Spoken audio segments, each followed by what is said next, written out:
एक बार एक राजा के दरबार में एक बहुत ही चतुर मंत्री था। मंत्री हर समस्या का हल निकाल लेता था और राजा कोई भी बड़ा फैसला उसकी सलाह के बिना नहीं लेता था। इसी वजह से दरबार के बाकी लोग मंत्री से जलते थे। एक दिन राजा ने मंत्री से कहा, तुम बहुत समझदार हो, लेकिन तुम्हारा बेटा बिल्कुल मूर्ख है और उसे कोई समझ नहीं है।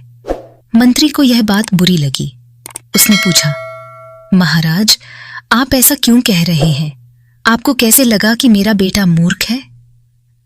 राजा ने कहा, हर सुबह जब मैं जनता से मिलने जाता हूं तो तुम्हारा बेटा वहां होता है। मैं उससे रोज पूछता हूं कि सोना ज्यादा कीमती है या चांदी, और हर बार वह कहता है चांदी। यह सुनकर दरबार के सभी लोग हंसने लगे। मंत्री को बहुत बुरा लगा।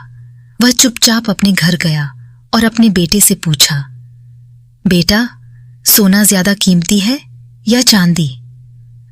बेटे ने तुरंत जवाब दिया, पिताजी, सोना। मंत्री ने फिर पूछा, अगर तुम्हें पता है कि सोना ज्यादा कीमती है तो तुम राजा को हर रोज गलत जवाब क्यों देते हो और कहते हो कि चांदी ज्यादा कीमती है? बेटे ने जवाब दिया, पिताजी, हर सुबह राजा बाजार में जनता से मिलने आते हैं। हर दिन वे मुझे बुलाते हैं और मेरे सामने 2 सिक्के रखते हैं, एक सोने का और एक चांदी का। फिर मुझसे कहते हैं, जो ज्यादा कीमती है उसे उठाओ। मैं चांदी का सिक्का उठा लेता हूं और राजा हंसते हुए चले जाते हैं। मंत्री ने पूछा, लेकिन तुम हर दिन चांदी का सिक्का क्यों उठाते हो? आज इसी वजह से पूरे दरबार ने मेरा मजाक उड़ाया। बेटे ने अपने पिता को अपने कमरे में ले जाकर एक डिब्बा खोला। डिब्बा चांदी के सिक्कों से भरा हुआ था।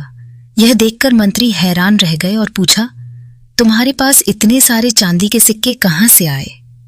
बेटे ने कहा, पिताजी, ये सारे सिक्के वही हैं जो राजा मुझे हर दिन देते हैं। जिस दिन मैं राजा को सही जवाब देकर सोने का सिक्का ले लूंगा, उस दिन वह मुझसे यह सवाल पूछना बंद कर देंगे और फिर मुझे रोज का यह चांदी का सिक्का भी नहीं मिलेगा। राजा को मजा आता है जब मैं चांदी का सिक्का उठाता हूं और कहता हूं कि चांदी ज्यादा कीमती है। वे हंसकर चले जाते हैं। मैं एक सोने के सिक्के के लिए अपना रोज का चांदी का सिक्का नहीं गनवाना चाहता। यह सुनकर मंत्री को अपने बेटे पर गर्व हुआ।